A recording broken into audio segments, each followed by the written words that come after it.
राम नाम भजले राम नाम सुखधाम। कसं काय मंडळी, मी अश्विनी भोगले, स्वागत आहे तुमचं तुमच्या माझ्या आपल्या चॅनलमध्ये. तर मंडळी, मला माहिती आहे खूप टाईमनंतर आलं आहे, पण आपण चाललो आहोत एका ट्रिपवरती, इंदोर, उज्जैन आणि ओंकारेश्वर. तर ही ट्रिप डे बाय डे सगळं येणार आहे, डेली ब्लॉगिंगसारखं.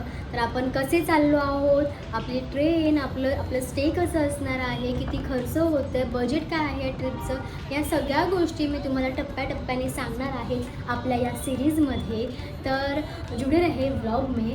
आणि बऱ्याचशा छोट्या मोठ्या गोष्टी ज्या आपण चुका करतो आहे, त्या आपण ह्या चुका काय नाही केल्या पाहिजेत आणि काय केल्या पाहिजे, हे सगळ्या व्लॉगमध्ये तुम्हाला कळणार आहे. तर हा डे 1 आहे आणि मी चालले आता मुंबई सेंट्रलला, कारण तिकडनं माझी ट्रेन आहे. आणि मग पुढे आपला प्रवास कसा होतोय ते बघत राहा. तर आता आपण ट्रेनमध्ये आहोत आणि आपण ट्रेनचं नाव काय? दुरंतो. हेच ऐकायचं होतं आम्हाला. काय प्रेक्षकांना हेच ऐकायचं होतं तुमच्याकडनं. इंदोर जंक्शन. ट्रेनचं नाव काय? दुरंतो. तोच आहे दुरंतो. दुरंतो दुरंतो बोलली. नीट ऐक व्हिडिओ. गाईस, धुरंधरचं सेकंड पार्ट इथे झालेलं आहे. अरे दुरंतो. आनंद परमपद पावे। तर आम्ही पोहोचलेलो आहोत उज्जैनला आणि बघू शकतात आणि एकदम काय आहे आमच्या सगळ्यांचे चेहरे बघा, ओळखीचे चेहरे, काही नवीन चेहरे दिसत असतील तुम्हाला. तर आता इकडनं आपल्याला जायचं, आपण जिथे जाणार स्टे करणार आहेत, शॉपिंग करते तिथे जायचं आणि मग आपण उद्या रूम वगैरे कसं काय होतं, काय होतं आहे, सगळ्या अपडेट याच ब्लॉगमध्ये आहे. रूमबद्दलच्या तर हा ब्लॉग ऐका ना, 10 रुपयाच्या बॉटलची सोय झाली आहे माहिती आहे का? 14. अरे हां, सांगितलं ना आम्ही AC थर्ड ACने आल्यात. इकॉनॉमी. सॉरी, इकॉनॉमी हां. तर त्याच्यामुळे आम्हाला या बाटल्या मिळाल्या. तर आम्ही पाण्याची सोय करून घेतली, कारण पाण्यामुळे बराच त्रास होतो, उलट्या होतात, बऱ्याचशा गोष्टी होतात. म्हणून या आमच्यासोबत नवीन महिला आहेत, महिलाच आहेत ना त्या.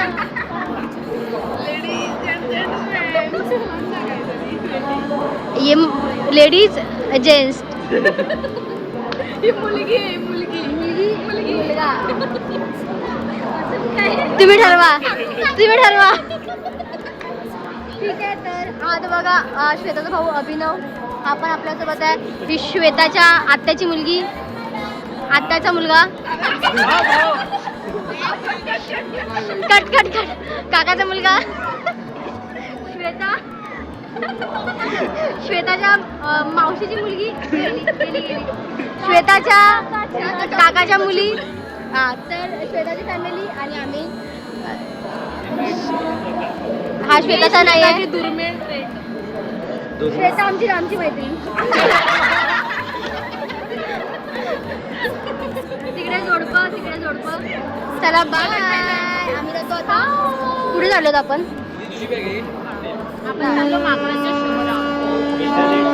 ट्रेन निघाल्या. ट्रेन बघितली नसेल तर बघून घ्या, आमची ही ट्रेन होती. आहे बघा, मुंबई इंदोर.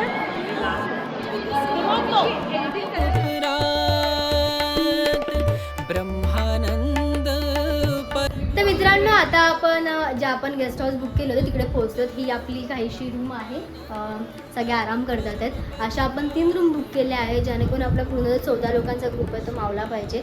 आपलं जे गेस्ट हाऊस आहे ते मंदिराच्या जवळच आहे, त्याच्यामुळे आपल्याला इकडनं बऱ्याचशा गोष्टींचा ॲक्सेस घेता येईल आणि फिरायला एकदम बरं पडेल. आणि रूम बघू शकता तुम्ही, हे सगळे झोपले जातात. हां, ह्याच्यामध्ये आम्हाला एक AC मिळालं आहे, पण थोडी छोटी रूम आहे. इथे वॉशरूम आहे. ठीक आहे, बाकी काय नाही. आता आम्ही इकडनं निघणार आहेत आणि मग पुढचं दाखवते आम्ही कुठे जाणार आहेत, काय करणार आहेत. आणि हां, महत्त्वाची गोष्ट, स्टेशन पास नाही द्यायला आमच्याकडनं 30 रुपये घेतले, बरोबर?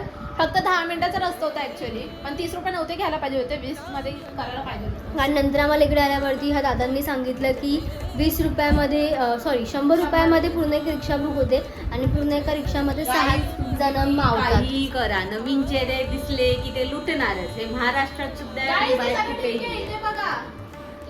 तर मित्रांनो, आता आपण महाकालेश्वर मंदिर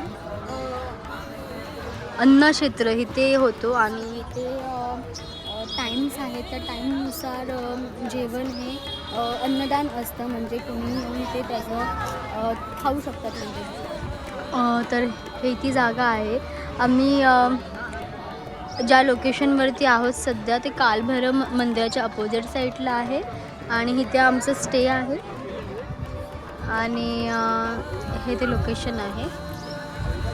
तर टायमिंग्स वगैरे काय कसं काय मी ते फोटोज वगैरे काय असेल तर लावा. संत समागम. तर मित्रांनो, आपली ही रिक्षा आहे. आपण जिकडे आपण जेवलो तिकडनंच ही रिक्षा केली आहे. ते लोक बाहेरच होते, तर आम्ही असं नेगोशिएट वगैरे करून एंडिंगला प्राईस आमची पर पर्सन 100 रुपये ठरली आणि मग तिकडनंच आपण या रिक्षेने हे लोक आम्हाला दिवसभरामध्ये 5 ते 6 मंदिरं फिरवणार आहेत आणि ते फिरून आल्यावरती आपण म्हणजे घरी जाऊ आणि इव्हिनिंगला आमचं तेच आरती वगैरेचा प्लॅन आहे. बघूया कसं काय घडतं. ठीक आहे, आता माझे पाय भाजतातच. आम्ही जातो आहे सांगली म्हणून आश्रम या ठिकाणी. मला माहिती नाही प्रोनाऊन्सिएशन बरोबर केलं आहे की नाही, पण हेच आहे. म्हणजे हे आहे की नाही माहिती नाही, मी टाकेल. भजले. तर आता आम्ही आतमध्ये आलो. तर इथे दोन ते 3 मंदिरं आहेत आणि हा एक सुंदर असा व्ह्यू आहे. आणि इथे आता जे म्हणजे पाठी आहे तिकडे श्रीकृष्ण यांनी शिकलेल्या त्या कला आहेत, त्या कोणकोणत्या आहेत, काय काय आहे, या सगळ्याची माहिती पाठी दिली आहे. आता आपण तिथे जाणार आहोत आणि बघणार आहोत. पण खरंच खूप शांत प्लेस आहे, सगळं तुम्ही बघू शकतात. खूप छान वाटतं.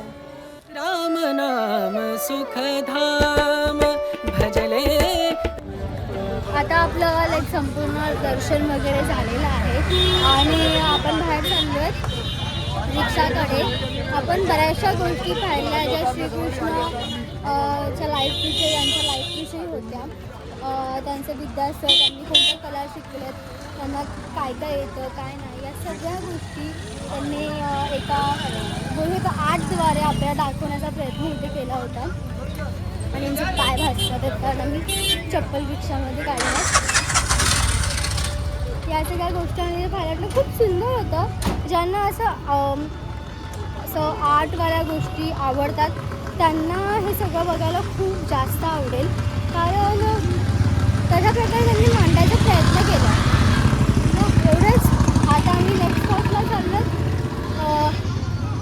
भेटूया पुन्हा.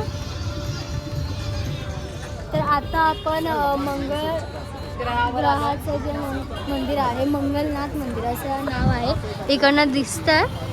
आणि आपण आता आतमध्ये जाऊया, पाया वगैरे पडूया. इथे बरेचसे ज्यांचे मंगळ आहेत किंवा काही असं प्रॉब्लेम असतो, काही ग्रहांचा जे लोक खूप पाळतात ते इथे येऊ शकतात आणि त्यांचं पूजा वगैरे असते ती करू शकतात. पंडित असतात बरेचसे जे तुम्हाला आल्या अटेंड करतील. असं सगळं इन्फॉर्मेशन आहे. आता आपण जाऊया, चला. ब्रह्मानंद ब्रह्मानंद परमपद पावे मन होवे निष्काम. गणेश मंदिर आणि मग नंतर पुढे गडकाली असं एक मंदिर आहे. अशी 2 मंदिरे आहेत. आपल्यासोबत हे काका आहेत, हे आपल्याला फिरवत येतात. ही त्यांची रिक्षा आहे. चला आपण जाऊया. भजले राम नाम सुखधाम. राम नाम सुख, राम नाम सुख, राम नाम सुखधाम.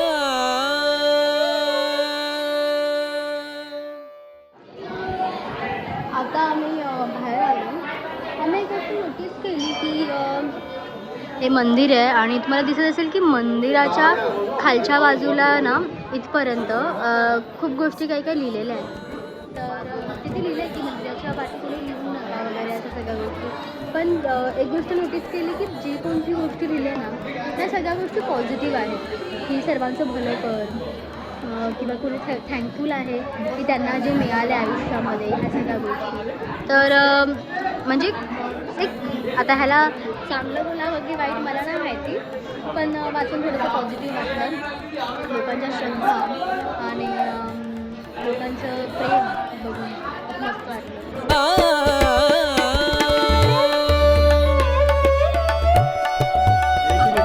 आता आपण आलो आहेत कालभैरवला आणि एंट्रन्स असा काहीतरी आहे. आपण लाईनीमध्ये आहोत. आपल्याला अराऊंड 1 तास लागेल असं आम्हाला सांगितलं बाहेर. आता बघूया किती वेळ लागतं कसं दर्शनाला, कारण VIP एंट्री वगैरे सगळं बंद आहे, तर असं काही जुगाड करून जाऊ शकत नाही. बाकी काय नाही, चालतं आपण. पाठी हे लोक आहेत नवीन, मी मला सांगितलं सकाळी कोण कोण आहेत ते. नमस्कार मित्रांनो, तर आपण कालभैरवला आलो आहे. तर अशा रीतीने आता इथे कालभैरवला सगळी आता दारू आपण जे प्रसादाला द्यायचं ते बंद केलेलं आहे. फक्त आपल्याला नॉर्मल प्रसाद घेऊन जायचं आहे. आधी कसं होतं आपण क्वार्टर घेऊन जायचो आहात प्रसादाच्या याला, पण आता ते सध्याला बंद केलं. आपण फक्त असं नॉर्मल प्रसाद घेऊन जातो आहात. एक महत्त्वाची घटना आपल्या, कारण हे उज्जैनला येत असतात श्वेता ह्यांचे काय बोलतात धाकटे भाऊ उज्जैनला येत असतो, तर आता सगळी माहिती आहे. आणि असंही आमचं ठरलं होतं की असं काय असेल तर आपण घेऊन नाही जायची. तर ठीक आहे, पुढे जाऊया. मी तुम्हाला नंतर पुन्हा अपडेट देते. आजचं ब्लॉग संपायच्या आज मी प्रॉपर सगळी अपडेट देणार आहे की किती खर्च झाला आहे, काय खर्च झाला आहे आणि आपलं दर्शन कसं झालं आणि किती वेळात झालं आहे. ठीक आहे, आपण खाल्लं कुठे पिलं काय पिलं वगैरे सगळं एंडिंगला.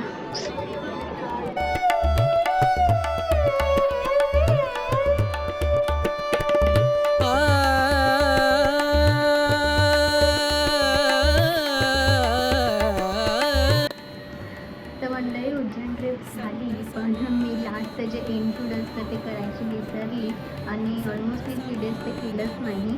पण मी आता घरी आल्यावर त्या तिन्ही व्हिडिओचं जे एंडला जेवढं मी पैसे यूज केले तिथे ते सगळं मी तुम्हाला इथे सांगणार आहे एंडला. तर सकाळी जेव्हा मी उज्जैन स्टेशनवरनं आलो तेव्हा अराऊंड 30 रुपये आम्ही दिले, जे की तिकडची पर पर्सनपेक्षा 20 रुपये आहे. हे आम्हाला एंड डेला कळालं. तर तुम्ही ही चूक करू नका, कारण तिकडे शेअरिंग जी आहे शेअरिंग रिक्षाने आपण आता 20 रुपये पर सीट आहे. ओके. आणि दुसरं म्हणजे आम्ही जे लंच केलं ते लंच आणि ब्रेकफास्ट होता म्हणून आम्ही ब्रंचच बोलले आपण, तो आपण फ्रीमध्येच केला कारण आपण तिथे जेवायला गेलो होतो.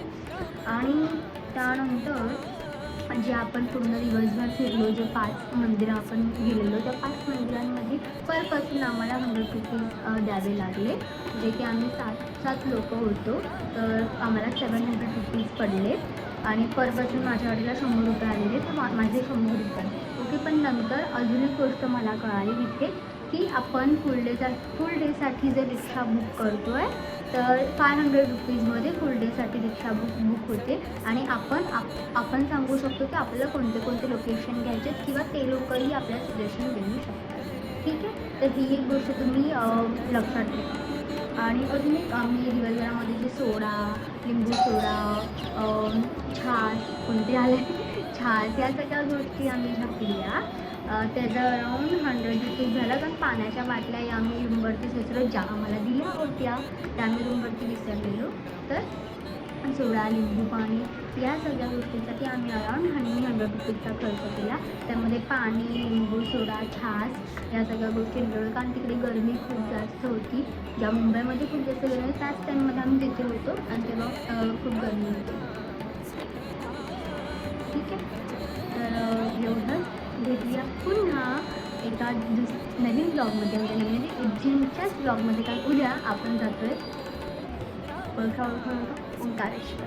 तर नेक्स्ट ब्लॉग बघा, त्यामध्ये आपण ओंकारेश्वरला काय केलं, ओंकारेश्वरला किती रुपये खर्च झाला, आम्ही तिथे काय केलं, कसं केलं, दर्शन अरेंज कसं झालं, या सगळ्या गोष्टी आहेत.